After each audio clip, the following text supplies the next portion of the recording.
Hi there, this is Brent. And this is Amanda. We are the Unreliable Narrators. Here to talk about the strangeness, the mystery, and the wonder of Gene Wolfe's prose. What is time? What is memory? What is a person? Is this reality? Where are we? Do we exist? Have you ever considered that all your choices were what brought you right here to this very moment?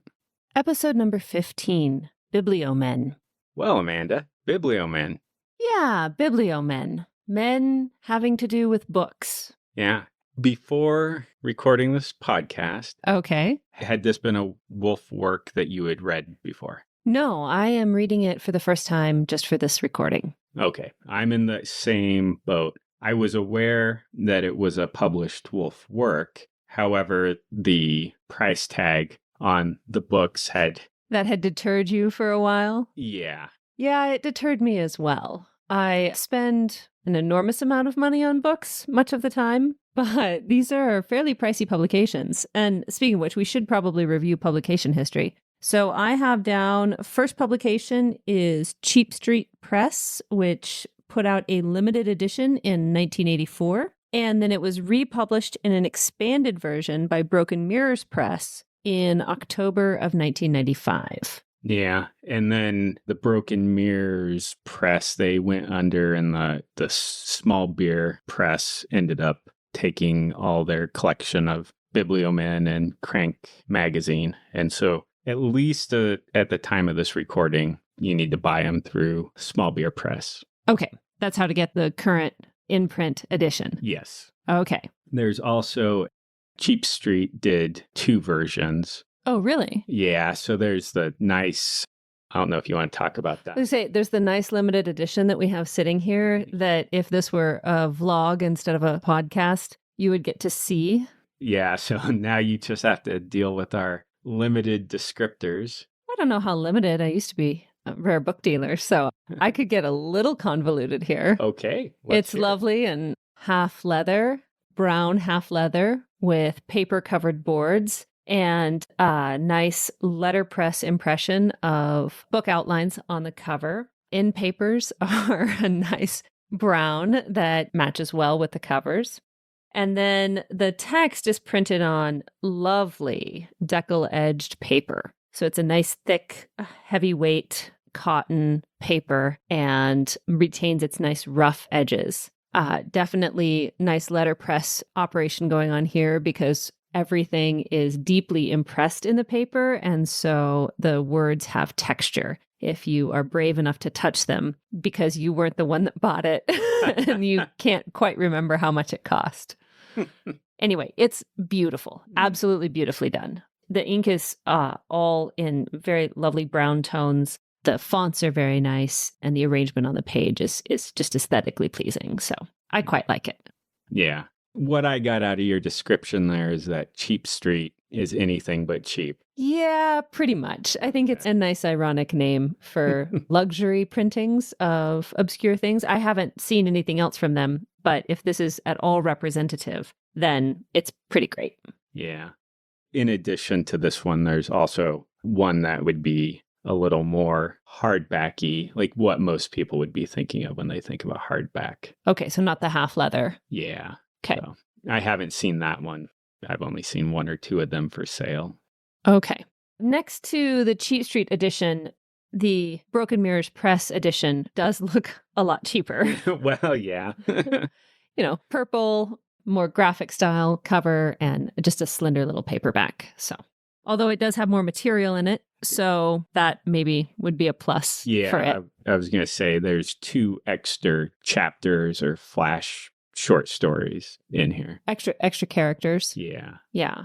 I'm afraid that the durability of the Cheap Street edition is definitely a mark in its favor. It may be a bit more expensive or quite a bit more expensive and not very available, even if you had the money to spend. But the little paperback is not going to hold up nearly as well as a nice sewn hard binding. So, yeah. Well, we have a foreword, and then I think we'll do chapters 1 and 2. I'm not sure if to call it Bibliomen 1 and 2. Yeah, characters 1 and 2. Subtitle, of course, is 20 Characters Waiting for a Book, which is an evocative subtitle. Well, I want to talk about the dedication to the first book person I knew, Mary Ann Olivia Myers Wolfe, who read to me when I was sick. Oh, yeah, that's his mother. Yeah, so there were two things about this that I really liked. One is that reading to your kid when you're sick is just, that's just good parenting. Although mostly my kids wanted to watch a TV show or something because I almost never allowed them to. Yeah. And so that was the treat when they were sick. But I love that image of her reading to him and that early exposure to books. And also, I just think it's a good, maybe just a good thing to be aware of. We read Bibliomen, and then most, but not all, of the characters in Bibliomen are male. Some of them are female. But here, the very first Biblioman mentioned is, of course, a woman, which makes it very clear that however we would prefer language be used, and sometimes I would like to use more inclusive language that explicitly calls out that women are people too, because sometimes it seems like some people need to be reminded. Yeah, that's a Dorothy Sayers reference for listeners. Yes, that very much was. That just, for Wolfe, at least, Bibliomen clearly includes people who love books, all of us. Yeah. So, the foreword. Yeah, so he starts out with an Emily Dickinson quote, "There is no frigate like a book to take us lands away." So, and that's the first section of the Emily. There's more to the poem, but... Yeah, and he points out that Emily didn't come out of her cabin very often, which I thought... Yeah, he also seems to think that she should have, or he would prefer to live a life where you're out of the cabin more because there are so many interesting people to find. Yeah. It's a good nautical metaphor as well. So, very Wolfian. Yeah, something that comes up often. When I read that, one of the things I remembered was when I had first was reading about Emily Dickinson, and people would kind of go over to check on her because she was so reclusive that they thought she had died. Right, had to make sure that she wasn't decomposing in the spare bedroom. Yeah. So the second section here has something I want to call out was... Go for it. "I've never met an author, a collector, a bookseller, an editor, or a habitual reader who is not an interesting person. Some have been detestable, none have been dull." I actually have that quote marked out as well, and that struck me. Yeah, I like how he follows that up where it's like, you can't fill a novel with these people. Right. Book people have to interact with other people. Even in the context of a fictional story, you need to have some non-book people for them to interact with. But he likes creating these characters or likes finding or figuring out these kinds of characters, even though you couldn't fill all of the Book of the New Sun with bookish people. Yeah. Have you found that to be true in your experience, that book people are interesting people? I mean, we're not going to reconsider present company as a couple of book people, but in general, when you meet someone who is a book person. In general, it does come with a caveat, because... What's that caveat? There are certain types of readers who don't discriminate between what they just consume. And so sometimes it gets difficult, like interacting with them, because they can't tell the difference between, oh, this is a Harlequin romance novel and this is Pride and Prejudice. It's the same. Right. There are people who read a high volume of words, but don't seem to engage with books in the way that you or I would find interesting. Yeah. So, but generally, if you talk with them enough, there's something going on there. Yeah. I would say my caveat would be not everyone who describes themselves as a book person fits into the category of what I would consider a book person. And maybe this is just me being extremely snobbish. But I had a strange experience one time where I met a man who, in a sort of a generic social situation, and he was very excited because he'd heard that I liked to read, and his favorite genre was science fiction and fantasy, and he wanted to talk to me about science fiction and fantasy. And again, awkward social situation. Yay, someone who wants to talk about books. But his big proposal for conversation was that we should each suggest to each other a book or books that the other might like to read. Okay. And how'd that go? Well, I wouldn't be telling the story if I didn't think it had gone hilariously. And I led with, I'm sure you could guess what I led with. Gene Wolfe. Gene Wolfe, yeah. I asked him if he'd ever heard of Gene Wolfe. He had never heard of Gene Wolfe. I suggested that he read the Book of the New Sun. I warned him that it was convoluted and a bit difficult to get into, but very rewarding because he described himself as a huge science fiction and fantasy nerd. I thought this was a good suggestion. He was enthusiastic hearing it. He sounded receptive. Okay. I have no idea if he's read it. Then the second and more frustrating half of the conversation ensued, and that took about 2 hours over tapas at a very nice restaurant in Las Vegas. I feel like I'm sharing too many details now. Anyway, in 2 hours, he could not suggest a book I hadn't read. And I admit I read a lot, but he led with Ray Bradbury's Fahrenheit 451 and then went on to suggest books by Isaac Asimov, Heinlein. I can't even think of all of the authors that are just, have you ever heard of Robert Jordan? Yes, I've heard of Robert Jordan. Have you, you like fantasy, right? Well, could I suggest George R.R. Martin to you? It's just, these are the bestsellers. They're on the tops of the list. They're on every bookstore's bookshelf. And anyway, he described himself as an avid reader. He probably was in some sense, but because he couldn't suggest a single book I hadn't read. So are you suggesting that he's in the some have been detestable but none have been dull category? Well, actually, I would have classified him as dull and just not classified him as a book person. Okay. But not detestable. I think well-intentioned, just maybe not accustomed to talking to other people who also read a lot. Because he was getting offended at one point. Okay, I was going to say, it sounds like he's coming across a little bit mansplainy. I don't know if that's a word. Well, I hesitated to go to that interpretation because it is a little bit easy, but it did kind of feel like, well, you've probably never heard of or read these very interesting books. And yeah, with Ray Bradbury, like literally that book is read in a lot of high schools. Yes. Asimov is so famous that he has a magazine named after him. Yes, and he's responsible for the publication of literally hundreds of books. So just statistically, you're going to encounter 1 or 1,000. Yeah. George R.R. Martin, at the time, I'm assuming that the TV show had started. Okay. So this was not early days. Okay. Yeah. So anyway, not everyone who considers themselves a book person would I consider a book person, but I do think on the whole, they're interesting people. I've met a lot of grumpy bookstore owners, and I love every one of them. Yes, I've had many experiences with grumpy bookstore owners. Yeah, the ones that kind of are harumphing at you until you persist enough in browsing the shelves that then they'll be like, okay, I'll unlock the secret room full of valuable books. So the idea here he has where he's putting all these characters looking for a book in there. I love this idea where it's like, well, these characters would be too much if they were all together. Yes, we couldn't put them all in one story. Yeah. I do have a note on when we get to chapter 2 about. Okay. I do think that the character shows up again later, but. All right. I don't know. It kind of seems like one of those things where it's like anybody's a writer. And it's like sometimes you have characters, but you don't necessarily have a story that you can write them in. Yeah, and someone with as fertile an imagination as Wolfe's, it seems completely unsurprising to me that he would have 20 characters just sitting around waiting for the story that they could be in. And even these character sketches. And so that's one of the things I want to talk about is how these character sketches are hints at stories or the description of a character, but they do functions as a self-contained story.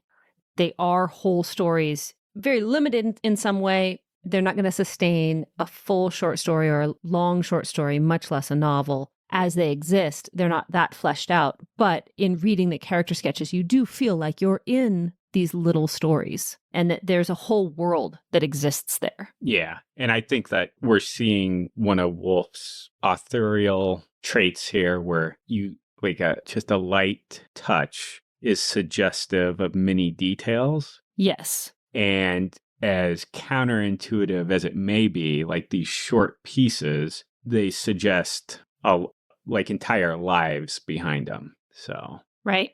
In that sense, I'm happy that I started reading these because it's one thing to sit down with, like the solar cycle Yes. And you get, it's like, okay, well, 12 books. And it's like, okay, well, I feel like I know these characters. But then here, like some of these are like, 2-3 pages. And yet I feel like the character is sketched out enough and there's enough like details that are evocative of life events and experiences that I could maybe like, oh, yeah, I can recognize that character.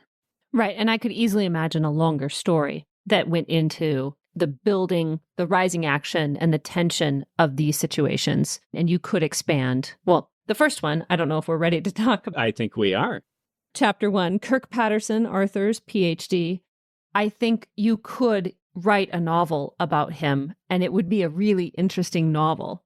There's a whole story here. I could see 30 chapters about his life. Yeah. I've been working on a spreadsheet where anytime Wolfe references an author, references another work, he's got a cover blurb, or I come across it, I've been writing it down. Nerd. Yeah, nerd. I actually paused here and I was like, oh, I better write these books down for looking up later. Okay. And so here we are in paragraph 2 of the story. His first work, Mask and Coin, Grub Street in the 30s. And then it was followed up by Maze of Grey, John Glaskin Revisited. And so it's like, oh, well, that's probably an actual author I should look up for. And what did you find? Well, I couldn't find anything on it because I had stopped and I should have just kept reading the stories. So. Yes. You thought you were actually tracking real things, much like the publishers of Kirk Patterson, Arthur's thesis and later publications. So in summary, this is a character sketch of a guy who finishes graduate school in the mid-'80s, gets a tenure track position, and then leaves academia after inheriting a fortune. And he then publishes a book admitting that he had faked a significant portion of his scholarship, including making up entire authors, and then making up the works that he quoted from and had grounded his academic career on. Yeah, so John Glaskin not a real author. Not a real author, so. Yeah, what's really interesting, though, is that he contextualized John Glaskin as a contemporary of Alroy Keir, also not a real author. In the context of the story, of course, or the character sketch, in the context of Wolfe's story, you wouldn't know that both of these were fake, although you find out by the end of the character sketch, page 2, that Glaskin is faked. But Alroy Keir is actually the name of an author made up by W. Somerset Maugham in a novel about authors. Okay. So Wolfe used the name of a made-up author from Maugham's Cakes and Ale as the real author's name, the, quote, real author's name. So we have layers of fakery going on here. Yeah. In this, it reminds me of Borges. Borges will have footnotes in his short stories. Some of them, surprisingly, when you look them up, are actually legitimate footnotes. Right. And then other ones that look like they're totally legitimate, it's a fictional author. It's all bullshit. Yeah. Or it'll be a fictional piece, or sometimes it'll be a real author, but they didn't write the piece that they're, or sometimes it'll say page, whatever, 250, and the book only goes to 190. So it's, Well, this is why it's much more fun to be a fiction author than an academic author, because you can just make up the footnotes and the context. Oh, wait, I guess that's what we're doing right now. Talking about a character who made things up. Yeah. I thought this section was kind of funny, but it like with the end there where there was like a little bit of an outcry, but then his works became collector works. Right, because he had to push them into publication and and there was resistance. And now he's doing deep sea fishing and going to write a book on that. I wonder if that will have footnotes. So there are a couple of things. One, I just wanted to point out the title of the first book, Mask and Coin. If only a mask and coin had ever appeared before in Wolfe's fiction. Maybe masks and coins are just so evocative it doesn't matter. But there was a little part of me that wanted to create a context in the Wolfe extended universe where mask and coin was a veiled reference to Severian. If you argued it, I think I'm close enough to believing it would be true that I would probably believe it. Okay, I'm not sure I'm arguing it, but if anybody has a justification, then they should go ahead and spell it out on Reddit or email me and I'll claim the ideas as my own. It also reminded me of the Sokol affair, which happened in the 90s. So after Wolfe wrote this character sketch, which timing-wise frustrated me because I thought for sure when I first read this first chapter, I thought that he was making reference to a very famous situation where a physics professor faked a paper on the hermeneutics of physics and submitted it to a social sciences or a humanities magazine. Okay.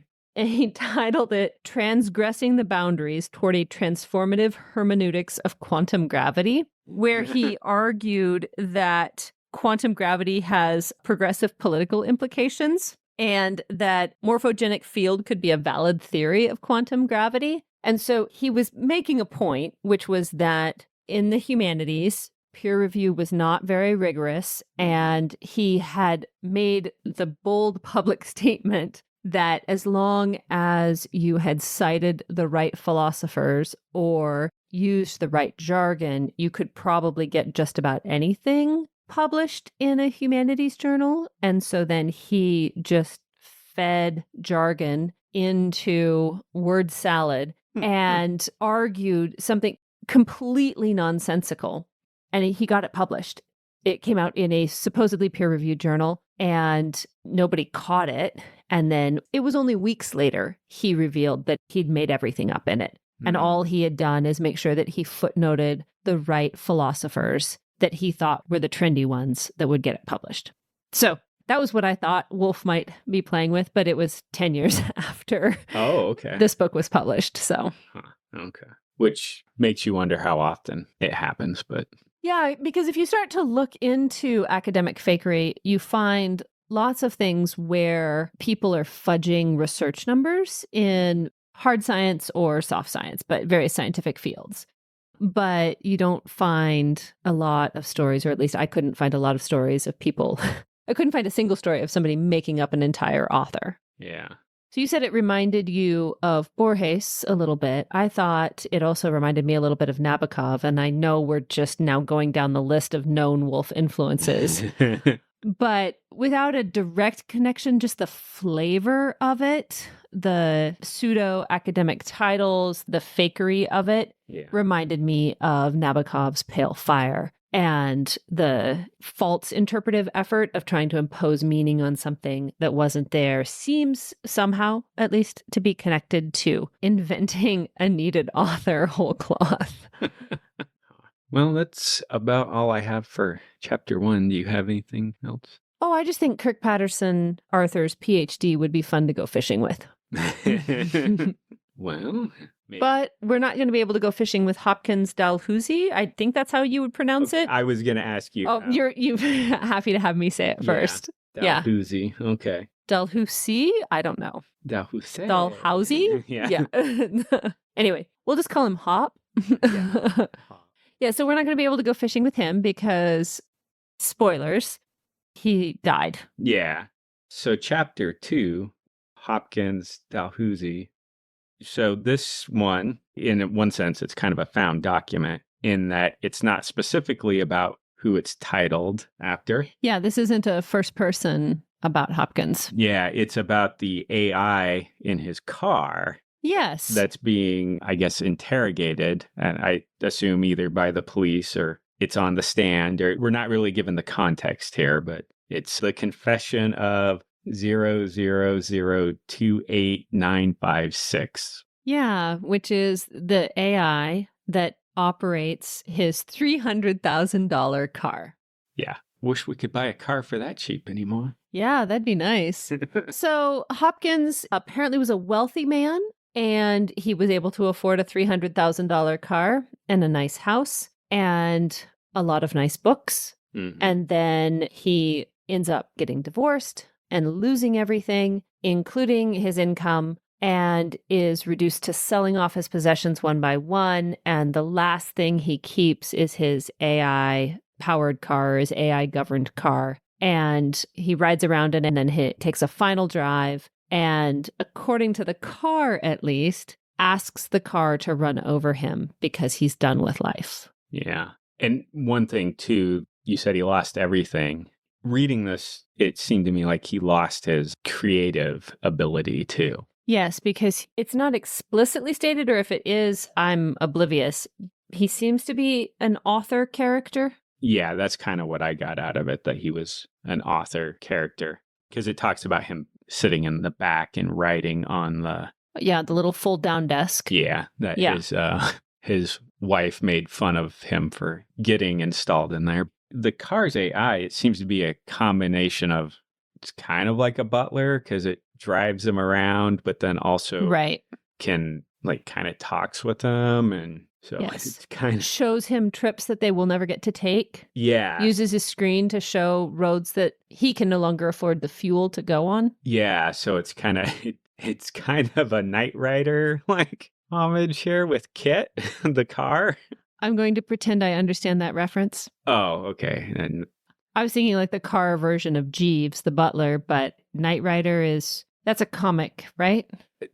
Maybe it was, but I remember it was a TV show. Oh, okay. And so it was a car with an AI, but they kind of did crime fighting. Okay, so I should just not make any comment on this because probably Wolfe is influenced by what you're talking about. Nah. And I've never seen it, so I don't know. I'm just trying to bolt it on to 80s pop culture references. Okay. So when he's selling off his books volume by volume, there's Proust? Yeah. So 7 volumes of Proust? Yeah. I think is what it said. Yeah.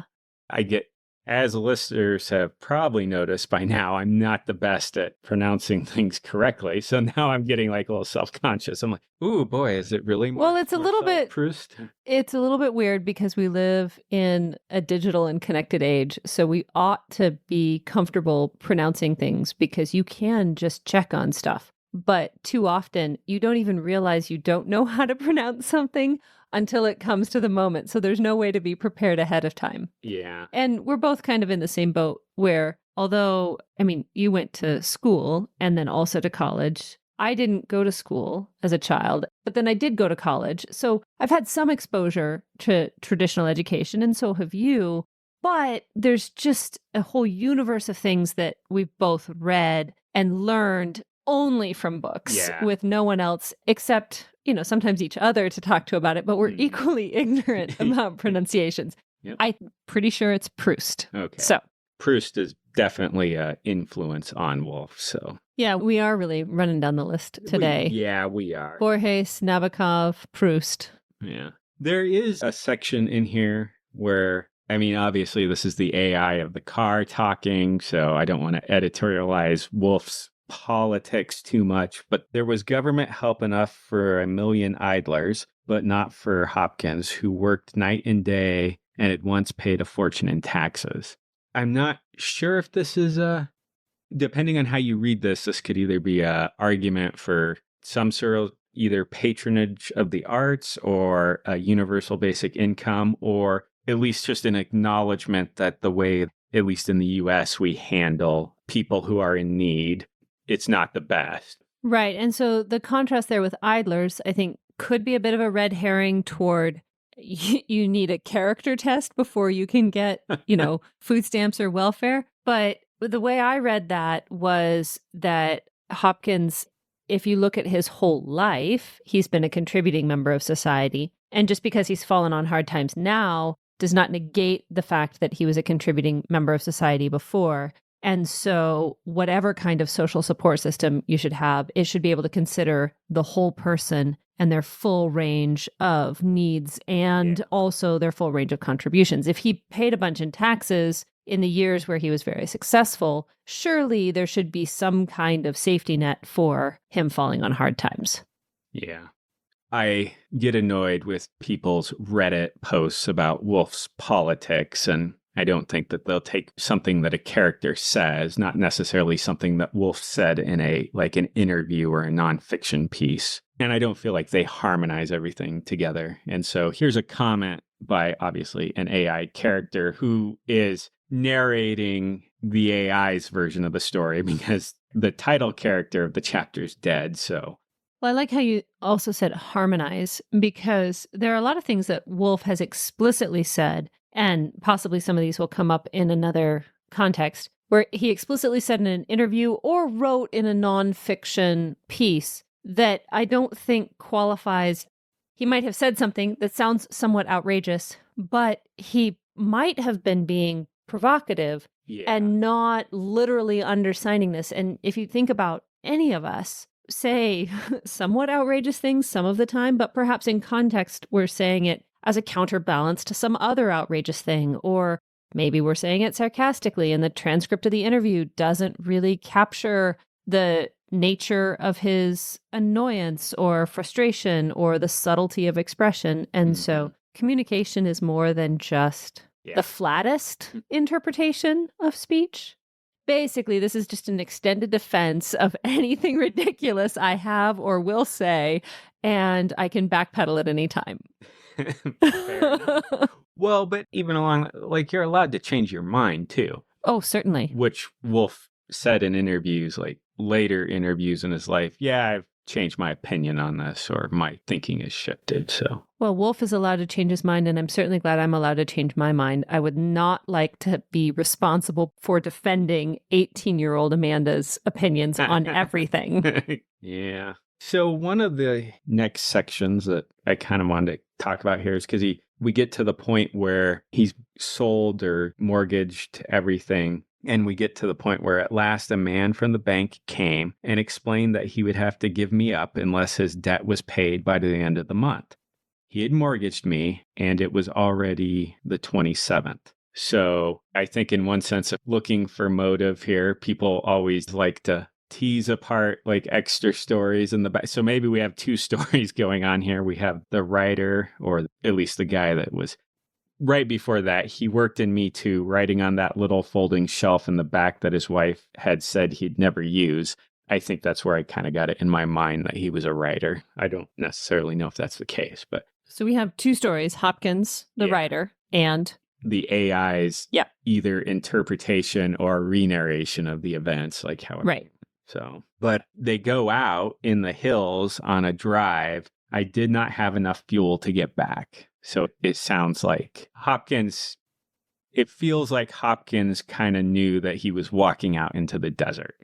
Yeah, so it was time. Yeah, it was time. So he gets out there, and then the way that it's set up too is because Hopkins goes downhill and like looks back at the car. And it seems like the car has some sort of safety features so it won't hit a person. So where it's set up to go downhill, the car knows that Hopkins wants to end his life. Right, because momentum will take over even though the car can't swerve into him. Yeah. Yeah. So it ends with, it's like, you know what I want is what the AI's interpretation of Hopkins' facial expression. Yeah. Yeah.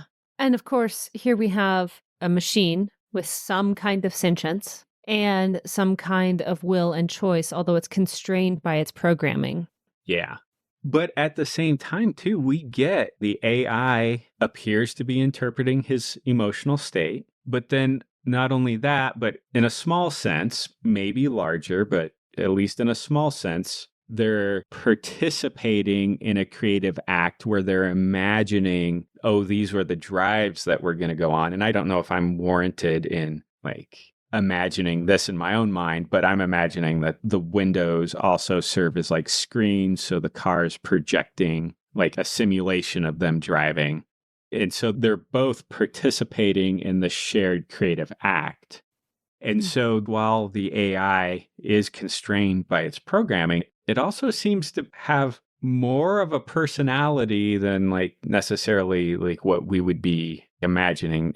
I'm thinking of the dumb little chat bots that are always like, hey, do you need help on this web page? And yeah, the Clippy and all of Clippy's descendants. Yeah.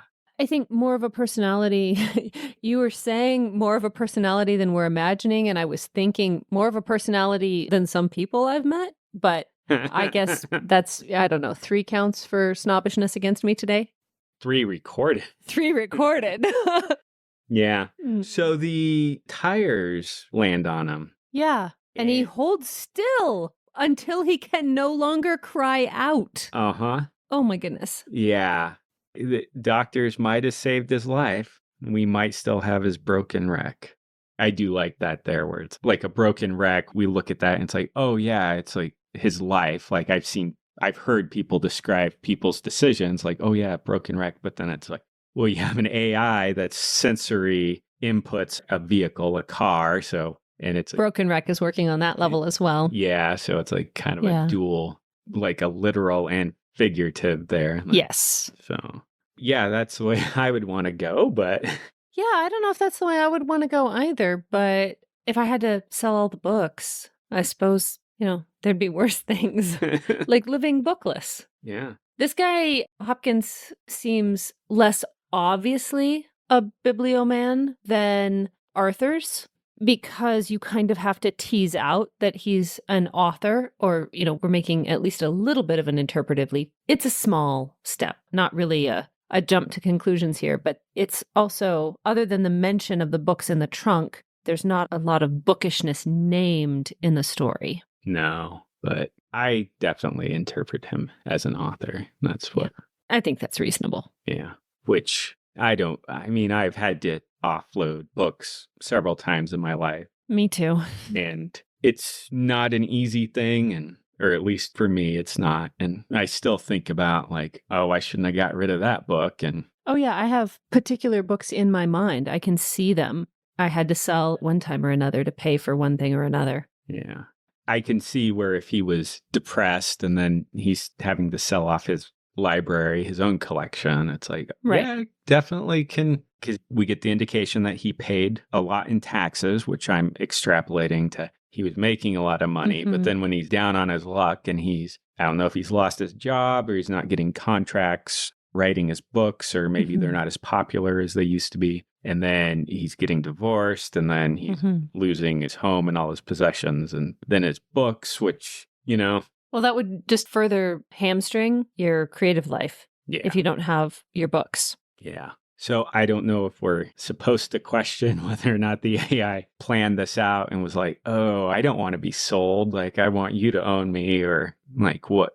I don't know. They seem to have not a person-object relationship. Right. They have a friendship of some kind. Yeah. Yeah. So. Yeah. And the AI is admitting that, like, yeah, so be it if you decide that I need to be dismantled, but, I accept the consequences of my decisions. But... yeah. So it seems like the AI, there was forethought that went in. It's like, oh, this is what he's asking me to do, and this is what may be the consequences. So. Yeah. So I had mentioned that in chapter 2, I thought this one was a character that came back. Yeah, that came back in another story. Yeah, so actually I think the AI, or at least that some version of the AI, comes back in The Borrowed Man. Oh, interesting. And then Interlibrary Loan actually is the one I'm thinking about, because there's the boats. They go and they interact with the boats, and it says that they charter a boat. And then, a few chapters in, then you realize, oh, when they're talking about chartering the boat, they're actually talking to the boat. And so the boat is the one negotiating like the contract and everything. And then it appears to be some sort of, the boat has an AI. There seems to be an AI on there.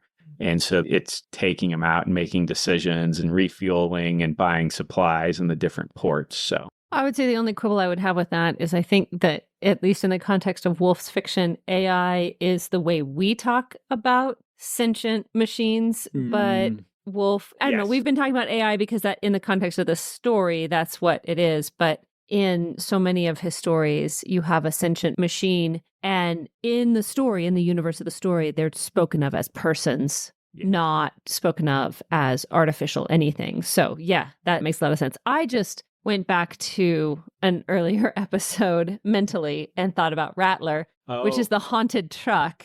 Well, yeah. Or the truck possessed by the spirit of the dog, the tall tale that Wolfe co-authored with whatever his name was. I can't think of it right now. But I was like, oh, okay, so we have another sentient vehicle, but obviously a completely different scenario and situation and different causality here. Yeah. So. Well, do you have anything else that you'd like to bring up about these? I think I'm done with. I think that's about all I have. I mean, for 5 pages of text, I think that was probably pretty good. I do like these stories. I'm looking forward to finishing out the rest of the book because this whole conceit of bookish characters, Bibliomen, it's one that I just very much enjoy. Yeah. No, I'm glad we bought the book and are reading through it. Me too. All right. Well, the Unreliable Narrators are Amanda Patchen and Brent Towle. And as Wolfe said, all novels are fantasies. Some are more honest about it.